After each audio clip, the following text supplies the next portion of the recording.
और महाराष्ट्र और मुंबई दोनों देश की आन बान शान है। बिहार भी देश की आन बान शान है, लेकिन वहां पर इकोनॉमिक ग्रोथ उतनी बड़ी नहीं है। और ये आमूमन रहा है कि जिन राज्यों में इकोनॉमिक ग्रोथ उतनी बड़ी नहीं होती, जो कि उतनी आगे नहीं बढ़ पाते, उतना आगे नहीं बढ़ पाते, उनकी सहायता केंद्र करता रहा है। क्या आपको लगता नहीं है इसमें महाराष्ट्र वर्सेस बिहार नहीं होना चाहिए? नहीं, मैं महाराष्ट्र वर्सेस बिहार कर ही नहीं रही हूँ। ये आपके मन में है महाराष्ट्र वर्सेस बिहार। हम कह रहे हैं हमारे साथ भी समानता हो। ऐसा तो नहीं है महाराष्ट्र को प्रगति की जरूरत नहीं है, महाराष्ट्र को समर्थन की जरूरत नहीं है। आप क्यों चिढ़ रहे हैं अगर मैं महाराष्ट्र के लिए कुछ मांग रही हूँ? क्या मैं नहीं चाहती हूँ महाराष्ट्र में और एयरपोर्ट्स बने?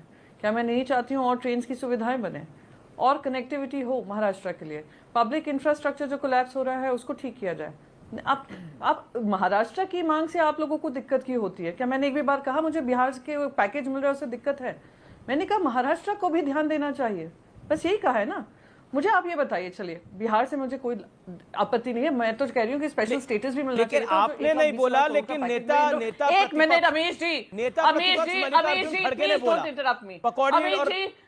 Interrupt me. गजब बेइज्जती है।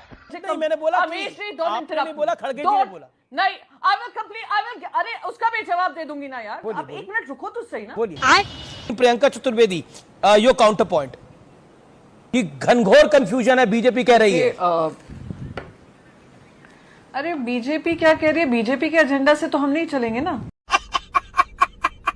या ना देश की जनता इनके एजेंडा से मानती है। उन्होंने 240 पे लाए हैं ना इस प्रधानमंत्री जी को भी, और यही प्रधानमंत्री जी आज 2 पार्टीज पे निर्भर हैं। तौबा तौबा तौबा, थारा मूड खराब कर दिया। और इसी 2 पार्टीज के 2 राज्यों के नाम बार बार उस बजट में लिए गए ना। महाराष्ट्र के ऊपर, महाराष्ट्र हर हाईएस्ट टैक्स पेइंग स्टेट है। हर 1 रुपए के बदले हमें वापस केंद्र से 3 या 4 पैसे आते हैं।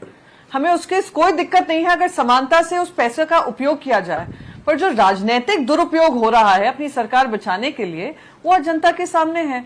मुझे उनके नैरेटिव के हिसाब से जवाब नहीं देना है ना। मैं अमीश जी आपके पैनल पे बैठी हूं कि मैं उनका नैरेटिव का इस्तेमाल करके, क्योंकि सवाल आपने भी कहा उन्होंने कहा घनघोर कंफ्यूजन है, तो मैं वापस से अपना जवाब रिपीट करूं। बस एक चीज कहूंगी, उन्होंने कुछ बयानबाजी की कि 32 लाख परिवार हैं और आप इतना कर्जा, ये कर्जा। अरे थोड़ा सुन लिया करें। तभी मैं बार बार आपके पॉडकास्ट में भी मैंने कहा था थोड़ा मैनिफेस्टो को पढ़ लेते तो इतनी घोर बेइज्जती नहीं होती।